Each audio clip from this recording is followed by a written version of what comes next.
A while ago, I took the time to organize all documents in our possession that pertain to Kutar. What you see here is the material I consider reliable. Hmm? You're saying there's unreliable material too? Yes. Most of the information we have was transmitted through an oral tradition. Inevitably, some of her stories were mythologized and deified over the years through countless retellings. That's why I organized them into reliable and unreliable. There's no sense seeking answers in history unless we can ensure the veracity of the historical record. Makes sense. Alright, let's take a look through.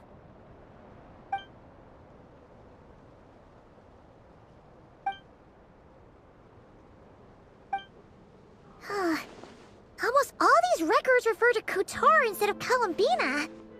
Although neither of those is her real name. Paimon's not sure what point she's trying to make. What we can gather from these records is that the Frostmoon Scions worshipped her as a god, placing impossible expectations upon her.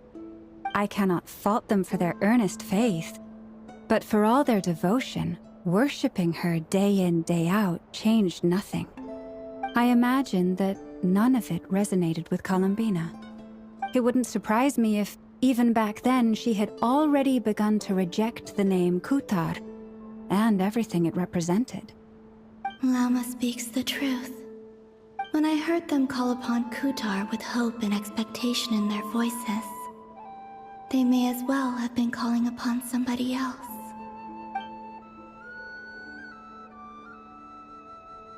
Well, that's a bit complicated. I looked at the level of detail, perceived authenticity, prose style, and how realistic their portrayal of Kutar seemed to be. Amongst the Frostmoon Scions of today, only I know of her existence, and I alone have spoken to her face to face.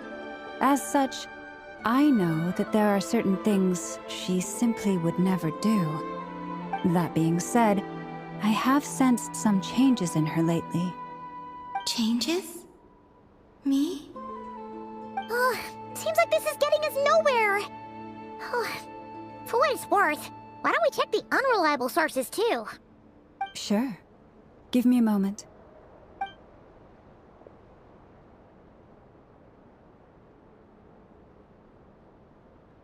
Exerting but a fraction of her divine might, Kutar sheared a great mass from the snow-capped mountain and cast it into the sea, upon whose surface shone the mirror image of the moon. Thus was formed the island of Hisi. Yeah, right. That doesn't even begin to pass the sniff test. The 3 moons are naught but lies through and through. Only one moon has ever shone for us, and Kutar is her name. The vast majority of ancient texts are filled with fanciful tales like these. I trust you understand my criteria a little better now. Kutar did not speak, merely gazing into the distance in silence. And where her gaze landed, this was her prophecy. Clearly, whoever wrote this text never even met Kutar. Otherwise, they'd know that her eyes are always closed. What about you, Traveler? What are you reading? Come on, let Paimon see. The child wished to build a wooden nest with which to shield a fledgling bird from the cold. But being so young and lacking in strength, the child could not snap the branches from the trees. Kutar was passing by. Upon seeing the child, she summoned forth the Kuhenki, who built a beautiful nest for the child. I remember that. Not knowing the meaning of Kutar's divine intervention, the child dared not to respond, and thus ran home to call their parents. But Kutar was gone. The moon chanter declared the event a miracle and took the nest as a relic, placing it on high for all to see.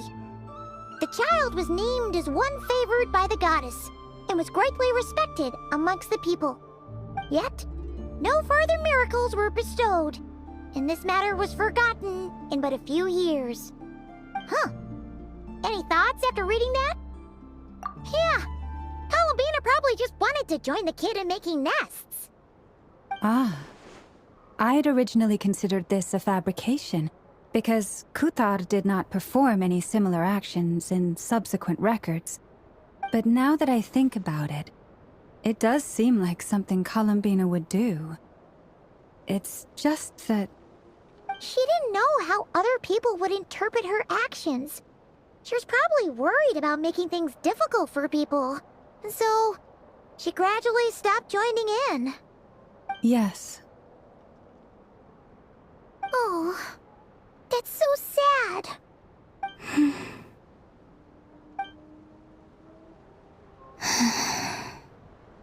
And now, I can make no such gestures of warmth, even if I want to.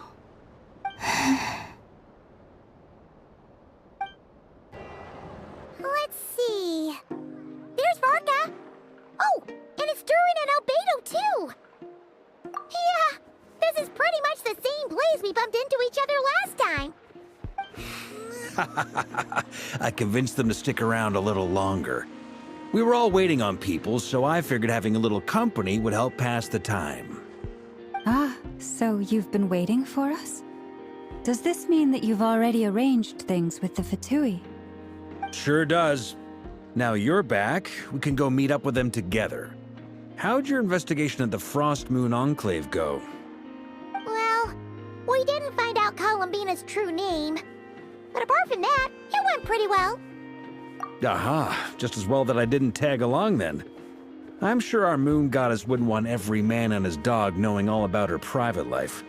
Still, desperate times, desperate measures, I guess. Someone had to do it. So, Varka was waiting on us, but what about you two? Are you waiting for Alice? Oh, no. We already met with her. We discussed that experiment I mentioned to you last time. Oh, and she also handed me this communication device. That's right. I understand she informed you about the relationship between the phantom phenomena and Tevat's borders, yes? She wants me to help her with some more experiments on that front. She said that she'll contact me through this device with more information. Ah, I see. Following instructions and making observations. Pretty common research method. Takes me right back to Albedo's lab. Wait, then who exactly are you meeting? Someone you know. Albedo's met him too. But I don't think Miss Lauma or the Grand Master have been introduced.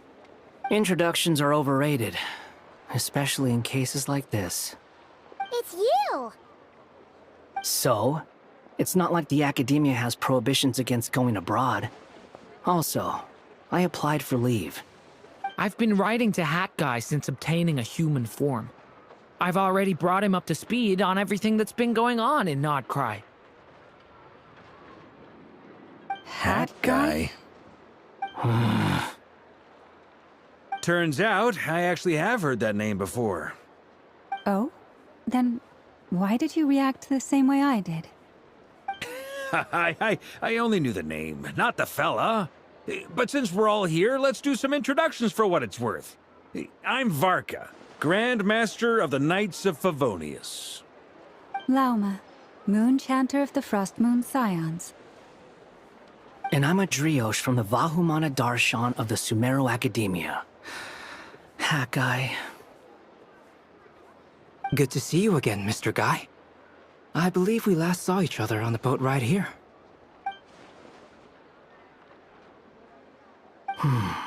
Mind you, the only reason I came here is because there's someone I want to look into. Who's that? The Doctor, also known as Dottore, second of the Fatui Harbingers. From the tone of your voice, it sounds like there's bad blood between you. I was reviewing our archives and noticed that a lot of information about him was missing. Left a bad taste in my mouth. That's all there is to it. Dottore, or Zondik, as he was then known, once studied at the Academia, but he got kicked out before he could graduate. So the Harbinger's #2 man is a college dropout? Ah, how embarrassing for them. Last we heard, he was planning something. We actually heard that a few times before, even coming to Notcry. But we haven't seen a trace of him since we got here. He only appears when something interests him.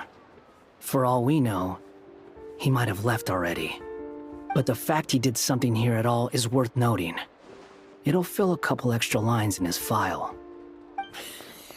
Why does it sound less like a file you're writing and more like a criminal record? Anyway, we were just about to meet 2 of the other Harbingers. Want to come along? You might learn a thing or two about him there. Sure. Even though they're Harbingers, well, they're old acquaintances of ours, so, you know, when you talk to them, try to be... I got it. The Frostmoon Scion's relations with the Fatui remain tense. Forgive me if I do not attend. In that case, we'll continue assisting Miss Alice with her experiments. Good stuff. Everyone's having a fruitful time. All right, we better get going. I'll lead the way.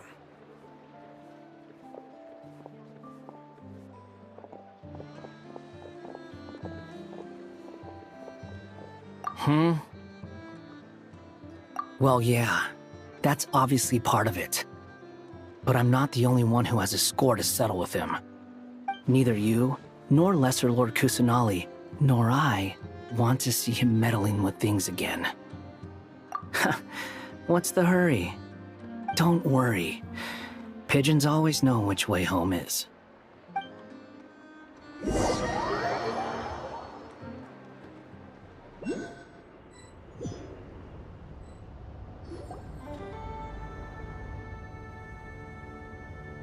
You made it. Who is this? A scholar from Sumeru. They call him Hat Guy. He's an old friend of the Travelers. Wait, this is the academia representative you wrote about? He doesn't exactly look the part. I believe this will prove my identity. You'll notice it bears the seal of the Sanctuary of Surasthana. Well, what do you know? So it does. All right then. My mistake. It's fine. I expected as much. What? So as I mentioned in my letter, the Academia's got its eyes on Dottore. But this matter remains top secret. Apart from those assisting in the investigation, the fewer people who know, the better. If anyone asks, I'm here in Notcry to pursue my personal academic interests. Gotta say, Varka, you did pretty well to keep all this under wraps for so long. Sounds like you got in touch with the Academia about this way back. You flatter me. Where do I even start? Remember that time we fought Rerir at Star Sand Shoal? He sure let me have it then, didn't he? I'll bet Dottore had that all sketched out, with me as his convenient little pawn. He could not care less about us if he tried, but hey! The feeling's mutual. Does Dottore really strike you as the sort who values his relationships with his colleagues? Fair point. Definitely not. Which is why I always keep my guard up whenever he starts making suspicious moves. To that extent, our motivations align. On top of which, I consider you trustworthy people. Now, back on topic. In the wake of the Reikir of Solnari episode, Sandrone and I grew suspicious about Dottore's complete inaction during the entire affair. So we tried to find out what he'd been up to, but unfortunately to no avail. He never lets anyone in on his plans. The more he cares about something, the more secretive he gets. Indeed. Perhaps he believes that by keeping a low profile, he can avoid trouble. But that trick isn't going to work on his colleagues. Yeah, I mean, he's been researching the ancient moon's remnants. And he's been trying to get his paws on the moon marrows. Only an idiot would believe he doesn't have something more planned. With this in mind, I returned to Snezhnaya and relayed my thoughts to Her Majesty the Tsaritsa. entreating her to have him recalled. That's pretty direct. Did the Tsaritsa agree? Yes. I made it abundantly clear that the Fatui's business in Nodcry is almost concluded, and we do not need 3 harbingers in this territory. Her Majesty concurred. Accordingly, Dottore has returned at her orders. I imagine he is continuing with experiments, which no one besides he would ever have any interest in. Common sense might mean nothing to him, but he's not stupid. He knows that no good can come from opposing the Tsaritsa. Smarts alone won't get him all the way. He needs the Rooster's resources and Regrator's Mora, both of which the Tsaritsa can strip from him by waggling a finger. But doesn't he have a track record of publicly following orders while going against them in private? He probably has it down to a fine art by now. Wouldn't put it past him. We worked together on a research project once. Only briefly, but it was enough to show me that we're fundamentally different people. He has no interest in doing things methodically, stage by stage. His thoughts jump all over the place, and the moment his curiosity is satisfied, or he gets the results he wants, he disappears. The only similarity we share is that, once we set our minds on doing something, we will see it done. Whatever it takes. Oh, we definitely saw some of that in your battle with Rerir. You got so competitive. Ugh, do not remind me. Then I believe we all concur. Dottore will not simply give up. Fantastic. Now this is turning into a whole day of unpleasant memories. Ugh. Are you talking about the moon marrow stuff? He also strikes me as the kind of person to disregard experimental regulations, ruin all the equipment, and go way over budget. Then leave the first person he can find to deal with the fallout.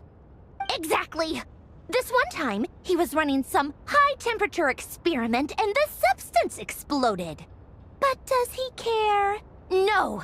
He orders his subordinates to open the device so he can observe the results, which causes the gas inside to leak out. That gas was poisonous! If I hadn't been there, who knows how many people might have died. And after all that, he left, while I was still cleaning up after his mess. What a waste of time, he said. Waste of time? The nerve! He wasted my time! You've been bottling that up for a while, huh? Hat guy, I must say, you seem awfully familiar with internal Fatui affairs. Especially when it comes to Dottore. Thank you, Lady Harbingers, for providing such valuable information. I have no other questions for now, so I'll be on my way. Wait, what? You're just gonna leave? You're welcome to join if you want. Ugh. Just when Paimon thought he'd finally mellowed out. He makes quite the impression. I'll say. I've met tons of headstrong people, but not many of them would join me in bad-mouthing Dottore. Anyway, back to the main agenda. Barca, you said that Columbina has gone missing? Or rather, disappeared. Yeah. We're working on building a connection between her and this world. The simplest method is to find out her real name. I've actually asked her that question before, but she said she didn't know. Considering our relationship, I doubt she was lying to me. As far as I recall, she was never dispatched by Her Majesty to claim a gnosis or anything like that. The Tsaritsa's plans had long contained a place specifically for her. I always thought that was weird. What could she do that the rest of us couldn't? Knowing what we do now, it's probably something related to Kavaki, right? More than likely. When she first arrived, Columbina would often go to Her Majesty and ask when she could start the task assigned to her. But Her Majesty always gave the same reply. The time has not yet come. So she spent her days in Snezhnaya doing basically nothing. The Tsaritsa has summoned a beautiful blind maiden to be a harbinger, giving her the third seat by virtue only of her enchanting voice. It was a dumb and stupid rumor, but the reality of the situation made it hard to refute. And what happened after that? I imagine she stopped caring. She no longer seemed to care why she had been recruited, and Her Majesty never gave her any missions, so she just continued to sing in the flower garden. For my part, I was busy. So busy, in fact, that watching someone be that idol had me fuming. But still, I got the sense that she had long been used to a life of other people claiming she was needed when she wasn't. I just felt that having a place to stay would cost me something eventually. And so I waited quietly for the day that I would have to pay the price. And on the other end of that spectrum, you had me. Someone once told me that I had the lousiest work and the toughest luck. That's a good way of putting it. I forget who said it, but those words have always stuck with me.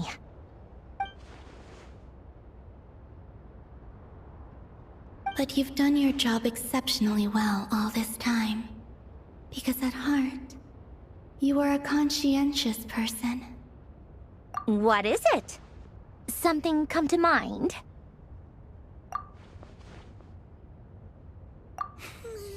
That makes sense. Nothing screams you are needed like your name shouted from across the town. Well, good luck with it.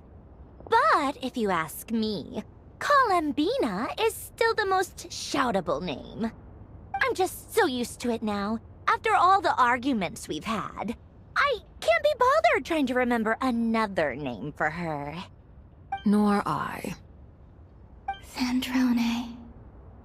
Harlequino.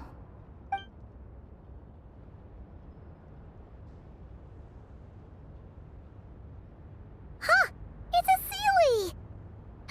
Does that mean Nicole has news for us? Ladies, I thank you for your hospitality. If the chance ever comes up, I definitely owe you both a drink sometime. I'm sure it will. You can make your own way out. Heck, you've been here enough times, you probably know your way around better than I do. Okay! Time to do what adventurers do best. Follow that Sealy! Here you are.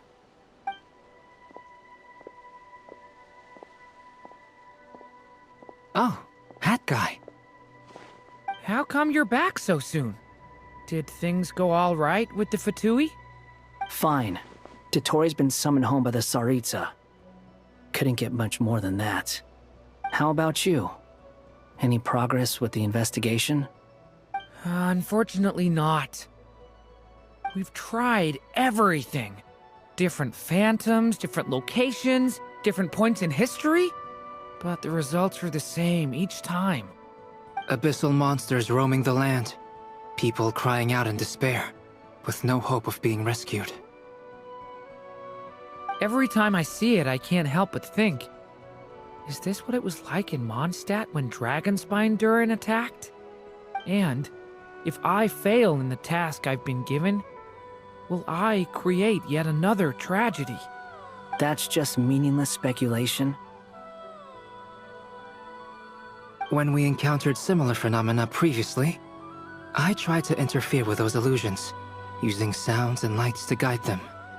However, we could not change their fates. At most, we were able to extend their existences. The events of the past are like fate that has been written into Irminsul. There isn't a living thing in Teyvat that can escape its past. But Miss Alice instructed us to try to find ways to change the outcome that these phantoms face. It's an impossible task. Can't you just refuse? Since she asked us to do this, I feel like it can't truly be impossible. Or if it is, well, mages can make the impossible possible. I could not have been born as Durin otherwise. But you also said that your past 39 attempts were fruitless. That's true. But you're still going. Yes. After this many futile attempts, surely you realize that you're not doing this because you still believe what some mage told you. It's because you want her hypothesis to come true. It's something you wish for deep inside. So, think for yourself about what you want to do. As long as you don't believe it's futile, it isn't. Yeah. Previous experience indicates that we cannot touch the phantoms, which limits the effectiveness of our interventions. If we want to clear this hurdle, we need to break this rule somehow. Same thought here. Following the same rules means repeating the same failures. Reducing ourselves to mere playthings of fate. So you mean we need to figure out a way to make contact with them despite knowing that we can't? Yes, and I suspect that's something only you are capable of.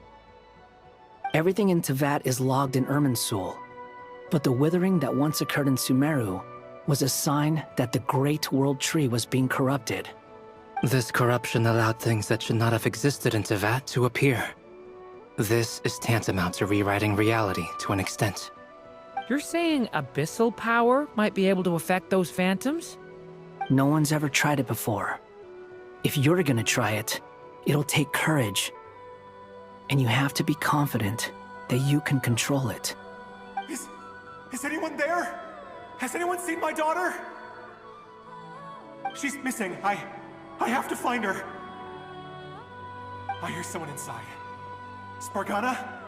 Are you in there?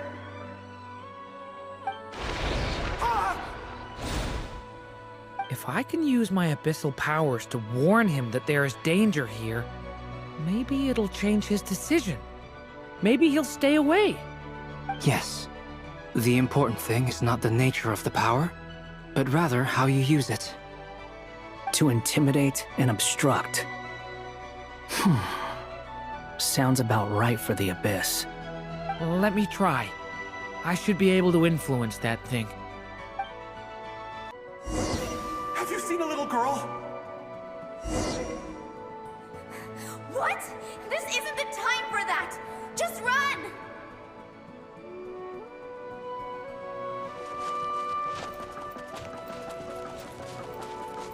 I hear someone inside. Spargana? Are you in there? What is this? Looks dangerous. I should get out of here.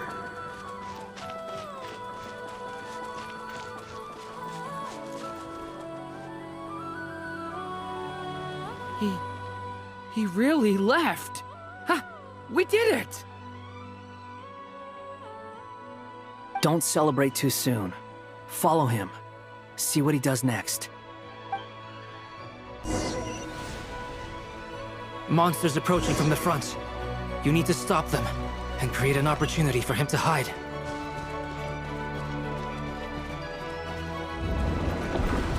No! There's monsters ahead!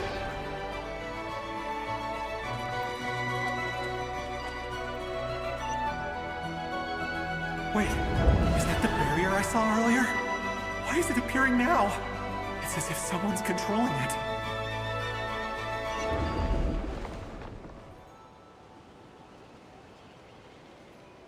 The monsters are gone. Is it safe now?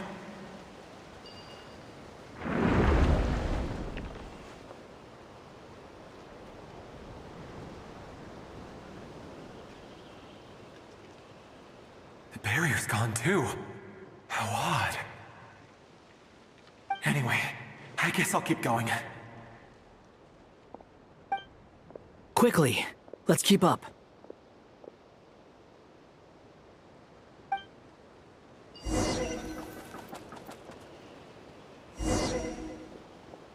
Wait, there was someone else here? Don't go any further. We've got anti-monster traps laid out everywhere. But my daughter must just be up ahead. I have to go. This way's blocked.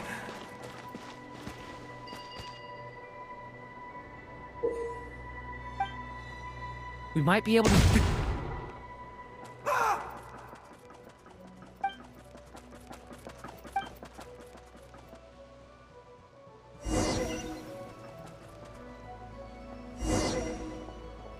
Wait, there was someone else here?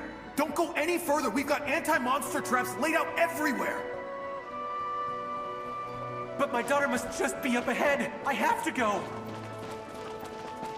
This way's blocked.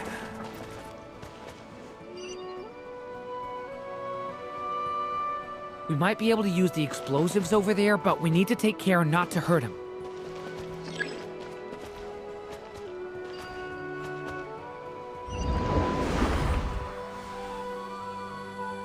I'll use the barrier to keep him at a safe distance.